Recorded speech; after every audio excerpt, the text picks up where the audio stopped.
से पहले जब साम्राज्यवादी और औपनिवेशिक ताकतें भारत में आई थी तो उन्होंने भी जो है बिजनेस के माध्यम से आक्रमण किया था।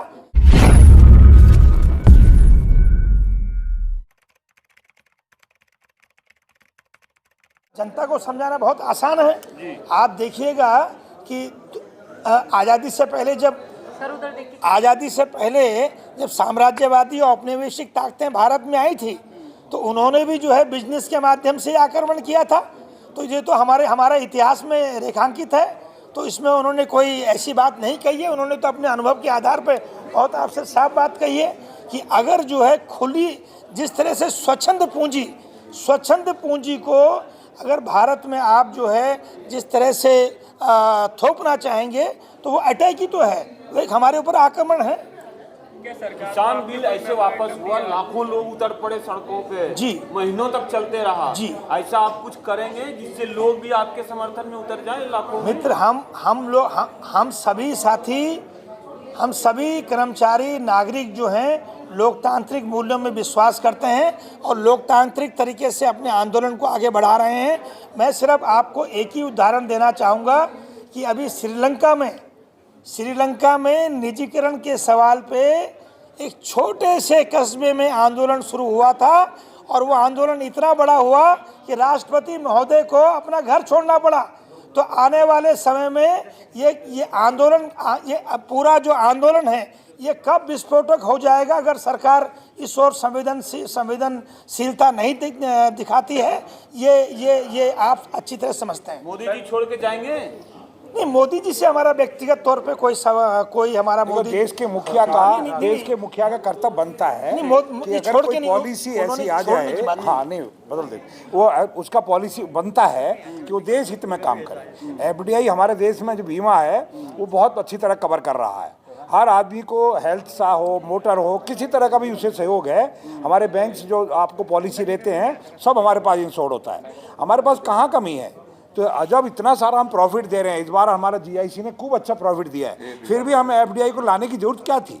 हमें खत्म करने के लिए क्यों आया? और हम तो एक बात आपसे कहना चाहेंगे, साथी ने मोदी जी के बारे में बात की है तो मोदी जी के बारे में हम एक बात कहना चाहते हैं कि मोदी जी हमारे देश के सम्मानित प्रधानमंत्री हैं। हम तो सिर्फ इतना कह रहे हैं कि मोदी जी जो भी भाजपा का घोषणा पत्र है या जो मोदी जी के वादे हैं वो मोदी जी पूरा कर दें। हमारा मोदी जी से कोई सवाल नहीं, हमारा मोदी जी से कोई किसी तरह का व्यक्तिगत वो नहीं है। आज जो रेजोल्यूशन पास हुआ है आप लोगों का, उस पे संक्षेप में बता दें। एक चीज मैं बता दूं, जब भी वादवा जी जैसा कि आप पूछ रहे हैं कि हमारा मेन मकसद यहाँ 100% एफडीआई हो।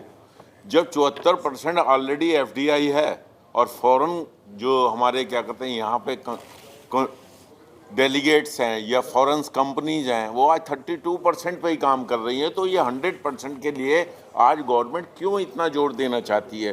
पहले 74% तो कंप्लीट कर लो। हम अभी जो बाहर से कंपनियां आ रही हैं वो यहाँ सर्वाइव कर रही हैं या नहीं कर रही हैं, कुछ कंपनियां छोड़ के भी भाग गई हैं। 32% तक पहुँचे हैं 74% के अगेंस्ट में, और आज आप 100% करके क्या दिखाना चाहते हो? क्या फॉरेन से एक्सेप्ट करना चाहते हो? बाहर की कंपनियां यहाँ पर आपके सोशल वर्क के लिए नहीं आएंगी, सोशल इंश्योरेंस के लिए नहीं आएंगी। जैसे कि अभी बताया गया, हमने बड़ा क्लियरली कहा एग्रीकल्चर बीमा है, स्वास्थ्य बीमा है। मोदी जी ने जो बीमे लॉन्च करे, कोई भी प्राइवेट कंपनी या फॉरेन कंपनी इसमें पार्टिसिपेट नहीं करती है, ओनली पीएसयू यूनिट ही पार्टिसिपेट करता है। वरना ये प्राइवेट कंपनी है, अपनी जो पेनल्टी होती है आईआरडी की, गवर्नमेंट की, वो पेनल्टी पे करने को तैयार हैं, लेकिन participation for the social welfare बिल्कुल कोई काम नहीं करते हैं। इसलिए हमारा अपोज है कि आप 100% एफडीआई करने के बाद चाहते क्या हो?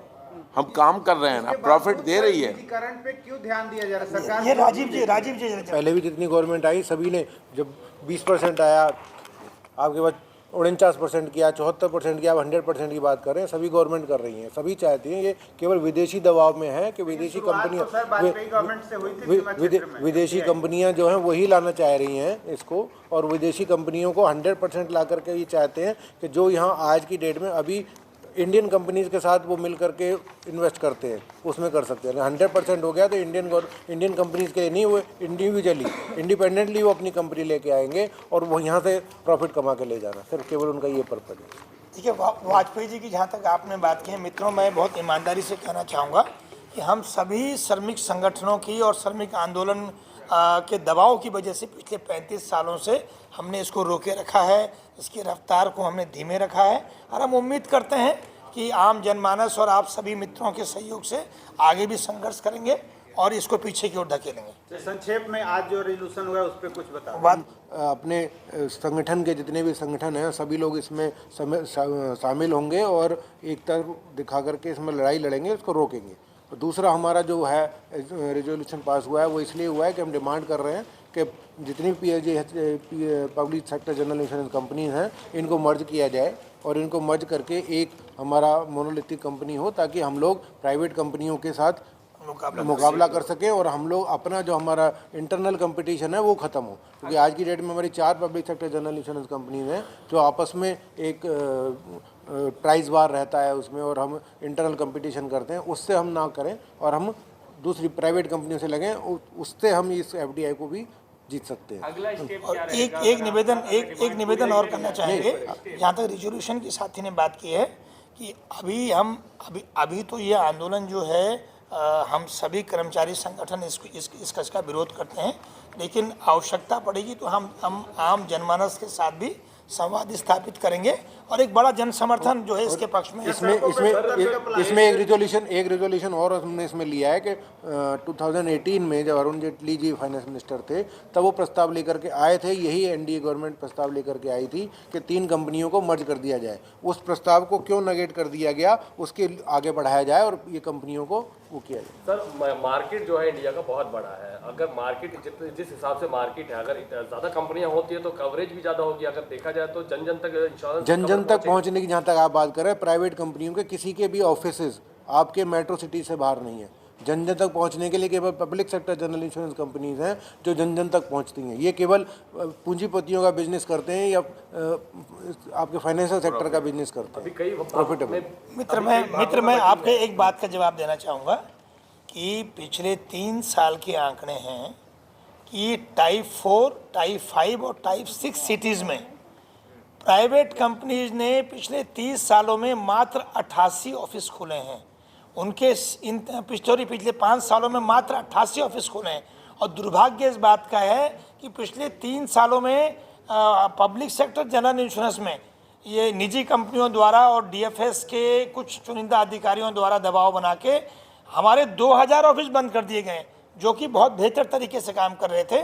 तो प्राइवेट कंपनियां सिर्फ मुनाफाखोरी उनका जो है मुख्य लक्ष्य है, और जो A class B class cities में ज़्यादा वो लोग स्थापित हैं। तो आपका एक तरफ पे ये भी कहना है कि जो सर्विसेज प्राइवेट कंपनियां प्रोवाइड करती हैं वो सरकारी कहीं ना कहीं नहीं करता। इस बारे में एक मिनट कमेंट, इस बारे में मैं निवेदन करूंगा, आप सभी पत्रकार बंधु प्रबुद्ध लोग हो, भारत सरकार द्वारा IRDA की एक साइट है, आप IRDA की साइट में देखें कि क्लेम रेशियो, बीमा क्लेम निष्पादन, उसमें सबसे बड़ा जो पॉइंट है आप उसमें देखेंगे तो आप उसमें देखेंगे कि जो ग्रीवेंसेज हैं, आप जो कस्टमर की बात कर रहे हैं, कस्टमर का ग्रीवेंसेज प्राइवेट के अगेंस्ट है, क्योंकि रिजेक्ट प्राइवेट कंपनी क्लेम करती हैं, public sector general insurance company निष्पादन में हमारा ज़्यादा है और हमारा सेटलमेंट रेशियो ज़्यादा है, हमारा सेटलमेंट और हमारा ग्रीवेंसेज नील है प्राइवेट कंपनी के मुकाबले।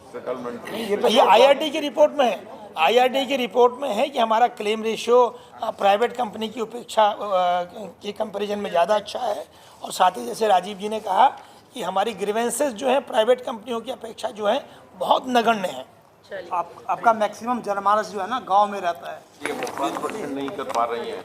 दूसरी चीज, जो हमारा सोशल इंश्योरेंस है, जो गवर्नमेंट का जितना इंश्योरेंस है, कोई भी क्या कहते हैं फॉरेन कंपनी उसको एक्सेप्ट करने को तैयार नहीं है। वो सब पब्लिक सेक्टर कंपनियों के सर पर आता है, जहाँ लॉस होता है वो जानती हैं, वो पेनल्टी देने को तैयार हैं, लेकिन वहाँ इंश्योरेंस के लिए ना तो अपना ऑफिस खोलने को तैयार है, ना ऑफिस अंडरटेक करती हैं, ना इनको देती हैं। लेकिन आपने लोगों ने जो मांगे उठाई हैं, अगर सरकार नहीं मानती आप लोगों की मांगे तो एजिटेशन करेंगे, आंदोलन है, मजदूर के पास और क्या है? आंदोलन को तेज किया जाएगा शायद। इसके साथ ही हमारे भाई आम जनमानस को लेंगे, ये जो पॉलिसी हम है चाहते हैं बीमा, थोड़ा ये ये आम गरीब के लिए बीमा है। कॉमरेड्स, मेरा निवेदन है, 13 लाख से ज़्यादा एजेंट जो हैं इन संगठनों के साथ जुड़े हैं और तकरीबन हमने कहा कि 40 करोड़ से ज़्यादा उपभोक्ता पॉलिसी होल्डर्स इनके साथ जुड़े हैं। सवाल इस बात का है कि ईमानदारी के साथ उनके साथ संवाद स्थापित हो और जो सच है ये उन तक पहुंचाया जाए। तो ये एक लक्ष्य हमारे सामने है और आज के कन्वेंशन के बाद हमारे साथी पूरे देश भर में आम लोगों तक इस बात को पहुंचाएंगे और हम उम्मीद करते हैं कि सरकार जो है इसके प्रति जिम्मेदारी से जो है हमारी तमाम जो मांगे हैं इसका संज्ञान लेगी। हम उम्मीद करते हैं कि सरकार संज्ञान लेगी और अगर संज्ञान नहीं लेती है तो हमें जो है एक बड़े आंदोलन की ओर जाना पड़ेगा और आपका सहयोग हमें बराबर मिलता रहेगा ये साथी ताकि आम जनमानस को इसका राहत मिले। प्लीज एजेंट जनता को साथ लेंगे, ये कैसे करेंगे? देखिए, एजेंट्स की जो जीविका है वो इंश्योरेंस कंपनी के प्रीमियम के ऊपर जो उनको कमीशन मिलता है उसी से चलती है। और एजेंट्स की प्रेफरेंस रहती है क्योंकि उनको ये ध्यान रखना होता है कि जो उनका क्लाइंट है उसके मन में विश्वास हो जो वो इंश्योरेंस पॉलिसी दे रहे हैं। और इंश्योरेंस पॉलिसी पर विश्वास जनता का उसी पे है जो सरकारी कंपनी से मिलती है, क्योंकि प्राइवेट कंपनी का कुछ भरोसा नहीं है, आज की डेट में है कल नहीं है। लेकिन सरकारी कंपनियां इतने समय से काम कर रही हैं और पूर्ण सहयोग दे रही हैं क्योंकि हमारा जो क्लेम रिजेक्शन रेशियो है सबसे लोएस्ट है और इसको बार बार अखबारों में भी आता रहा है, IRDA की वेबसाइट पे भी अवेलेबल है। और एजेंट्स को भी इस बात का भरोसा होता है कि अगर वो क्लाइंट का प्रीमियम लेके आता है तो कल को जो क्लेम की सर्विसेज हैं वो उसको ढंग से दे पाए और उसमें रिजेक्शन कम से कम हो। मैडम कुछ कहना चाहेंगे? हम लोग FDI को जो विरोध कर रहे हैं, विरोध करने के पीछे ये कि हमारा जो बुनियादी ढांचा जो है, जो देश का ढांचा है, वो कहीं ना कहीं बाहरी जो विदेशी पूंजी लगाई जा रही है उससे कहीं ना कहीं थोड़ा सा चरमरा रहा है। हम ये चाहते हैं कि जो सार्वजनिक क्षेत्र की बीमा कंपनियां हैं ये आम जनता को जहाँ तक सेवाएं देती, सरकार के प्रति भी जिम्मेदारी पूरी तरह से निभाती हैं। तो सरकार को ये संज्ञान में लेना चाहिए कि जो सार्वजनिक